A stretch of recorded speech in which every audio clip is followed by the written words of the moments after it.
What if I told you that Justin Baldoni's response to Blake Lively's lawsuit made something click for me, like a light bulb switching on?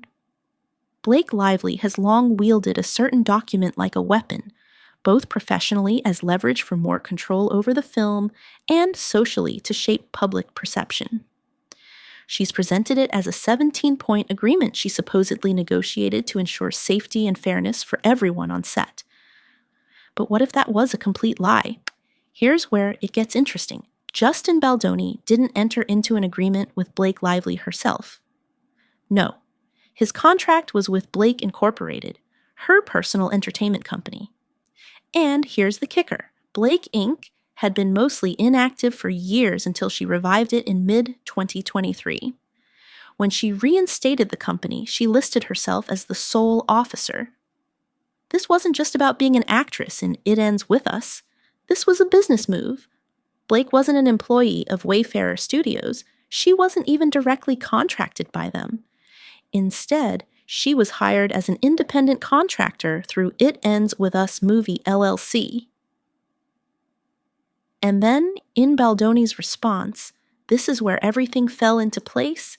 He addresses allegation 16. He confirms that It Ends With Us Movie LLC and Blake Inc. signed a document titled Protections for Return to Production. However, he outright denies that Lively ever made any formal complaints or that Wayfarer Studios failed to investigate any such concerns. So, the question is, what's the real story behind this so-called agreement? And more importantly, why has Blake Lively been holding it over everyone's heads? The return to production was structured in a way that required Wayfarer to halt any alleged misconduct or address any concerns. Though, notably, they deny all remaining allegations. But here's where things take an interesting turn. Blake Lively didn't sign her contract as herself.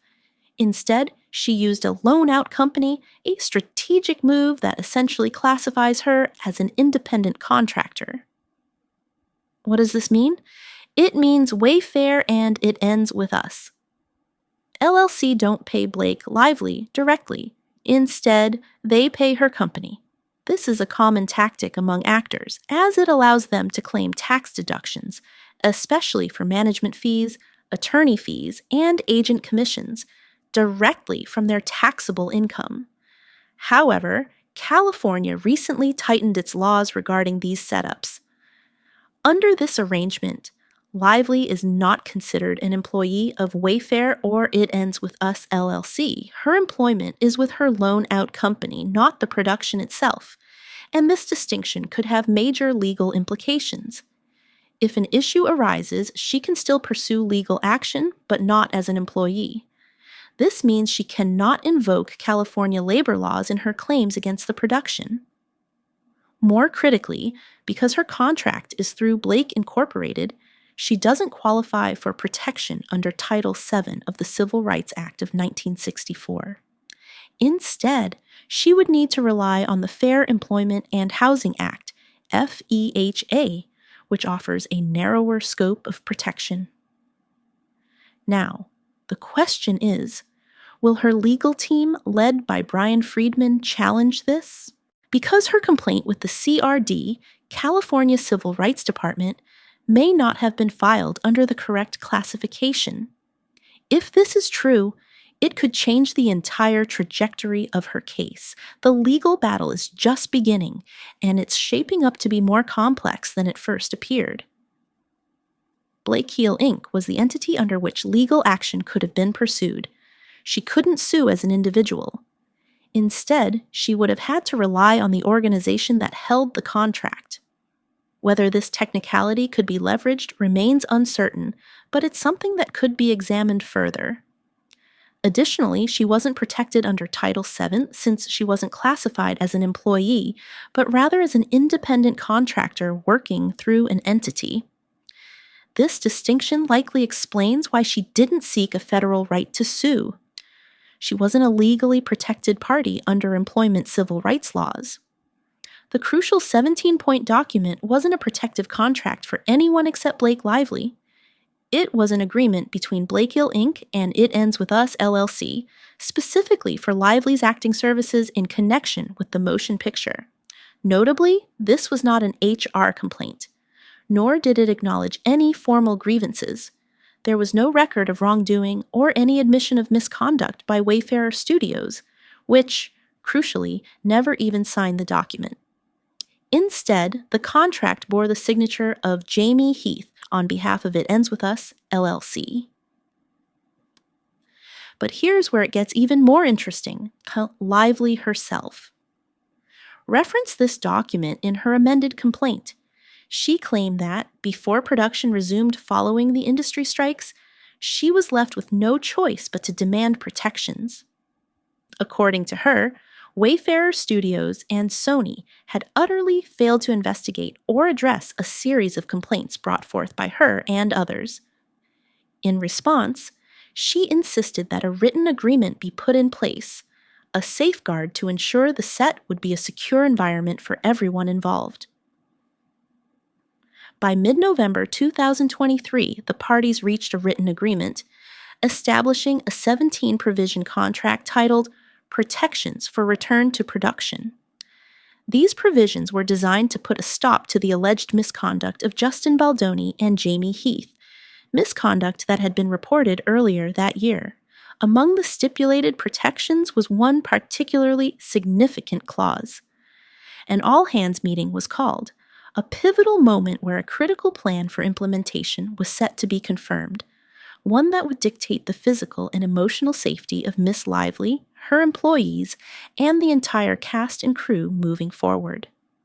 Another key provision required the inclusion of an experienced producer, Todd Black, whose role was to oversee the production and ensure that every requested safeguard was strictly adhered to, guaranteeing a secure environment for all involved. However, the statement insisted that none of these protections were linked in any way to Miss Lively's creative influence over the film. They were allegedly established months before any discussions about the film's final cut. But according to Justin, that assertion was a blatant lie. His company, It Ends With Us Movie, along with Blakehill Inc., had entered into a formal document titled Protections for Return to Production. Justin refuted claims that Lively had ever filed a formal complaint or that Wayfarer Productions had failed to conduct an investigation. He also denied that the protections outlined in the agreement were in any way designed to stop inappropriate on-set behavior or address alleged misconduct. Furthermore, he dismissed any suggestion that the document granted Lively more creative control over the film. Yet the timeline revealed something curious. Lively only proposed this document after being denied access to a rough cut of the film. She had also been barred from viewing dailies, something she had explicitly requested. And then, in a calculated move, she presented this contract, outlining non-negotiable conditions for her return. She made her stance clear. While all legal rights were being reserved, she was willing to forego a formal HR process. Instead, she would agree to return under one condition. The set had to be made safe, and the film's producers had to uphold the protections she demanded. If they failed to comply, she was prepared to pursue full legal action. Notably, her contract extended well beyond what one would expect in a case of workplace misconduct. Typically, when sexual harassment is alleged, the victim seeks resolution through HR, not through a contract that effectively hands them control over the film. And yet, that's exactly what this document did. Under its terms, she gained authority over playback and dailies. Only individuals approved by her and Todd Black could access footage, especially anything related to simulated sex, nudity, or partial nudity. And when it came to editing, only those deemed essential personnel, a designation that required her direct approval, could be involved. This provision held staggering implications. If she chose, she could simply declare Justin non-essential, and just like that, prevent him from viewing critical playback. Beyond the creative realm, the contract imposed strict physical boundaries. Touching or commenting on her physical appearance was forbidden unless it directly pertained to a scene, makeup, or costume preparation.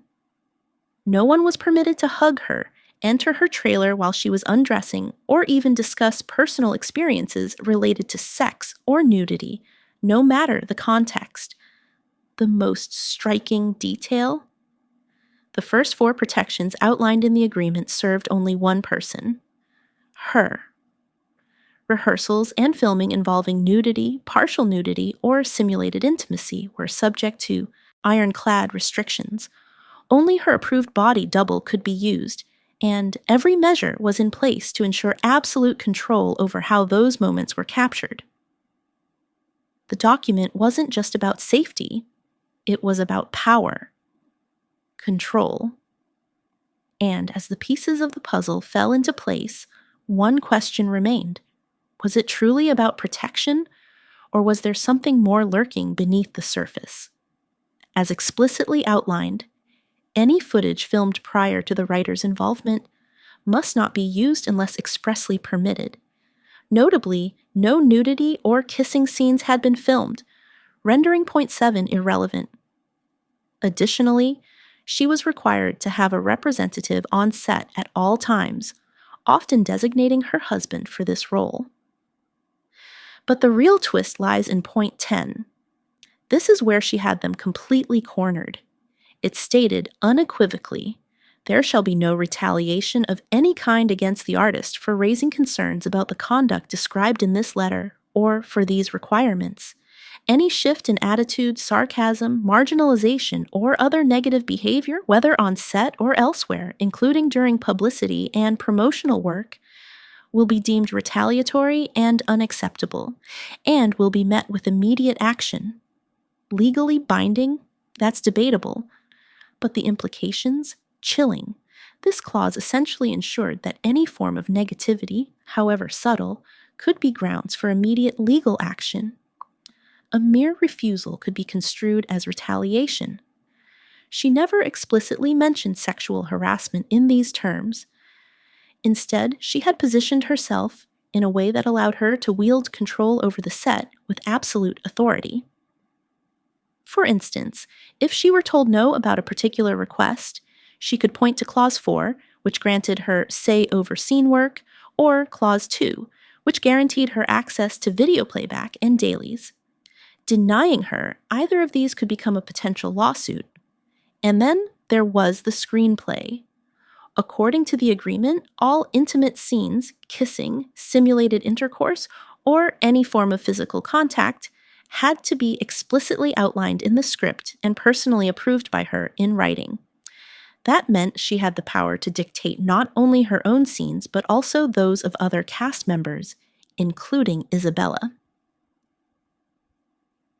Point 15 further cemented her control. Any rehearsal or filming involving nudity, even partial, had to adhere strictly to the nudity clause and be in line with an artist-approved final script. Additionally, no footage involving underage characters in any explicit context would be used, another layer of influence over what made it into the final cut. But the real masterstroke? She didn't just control the filming, she controlled the editing. She had the power to dictate how scenes were cut, which footage was used, and ultimately, how both she and Isabella were portrayed on screen. A simple kiss could fall under her jurisdiction, and with point 10 in her arsenal, any resistance could be labeled as negativity, opening the door to legal action. In the end, it wasn't just about creative control, it was about total dominance over the final product. It's one thing to bring concerns to an employer or HR department, to say you're uncomfortable at work, or even file a complaint for sexual harassment. That's within anyone's rights. But what happens when those claims are twisted, not for justice, but for control? What happens when a legal document isn't about protection, but power? Nowhere in this document does it say that anyone did anything wrong. Nowhere does it claim misconduct. What it does do, however, is give one person all the leverage. She didn't want him to have control, so she took it. Every intimate scene, every moment involving nudity, every kiss, it was all under her command. If he changed his tone, if he was even the slightest bit sarcastic, a lawsuit. Imagine trying to edit your own film only to be met with an ultimatum. Do what I want or I'll sue you. Say no, that's retaliation. Say no again? More retaliation. She turned a contract into a weapon, a tool designed to trap them. If they refused to sign, she threatened legal action. If they did sign, she could still use it against them. Either way, she held the power. And the real kicker? This wasn't about fairness or safety, it was about her. The rules for her benefit. The control, hers alone. No one else on set got the same protections, the same privileges. No one else had the ability to dictate who could speak to them, who could enter their space, what could or couldn't be discussed. It was all about maintaining an iron grip over the production, ensuring that if she ever wanted to strike, she had the means to do so. And when the time came, she didn't sue for sexual harassment because legally she couldn't. There was no case. Instead, she turned to the only angle she had left: retaliation. Because that contract, it ensured she had a loophole, a way to claim wrongdoing, even when nothing actually happened. This wasn't about justice, this was about control. And made sure she never lost it. She knows this. That's why she never filed for a federal right to sue. She simply doesn't have one. Her only option was to file in California, but in New York, there's no equivalent civil rights protection. Now, here's where things get interesting. His response essentially reveals their defense strategy. He's not saying he had an agreement with Blake. He's saying his agreement was with Blake Gull Inc. That distinction is key. Another major clue? They're likely to argue that she waived her right to sue the moment the project was completed without any issues. Since she acknowledged everything was done properly, they'll claim that amounts to a waiver. And then we get to their third defense. It's all about unclean hands. They'll argue that she used this as leverage, as a form of extortion. They'll say she made a promise, a promissory estoppel, not to sue if they fulfilled the contract, and since they did, she has no grounds to backtrack now. That contract could very well be the fatal flaw in her case. Now, here's where it gets even trickier. Brian Friedman recently stated that they answered the complaint rather than filing a motion to dismiss. Why? Because if they moved to dismiss, she'd have the opportunity to amend her claims. But now, she's locked in. She can't fix any errors in the complaint, and they can use all of this against her. Her waiver, her promise, and the claim that she acted in bad faith. So, what do you think? Was this lawsuit doomed from the start? Did they just expose the fatal flaw?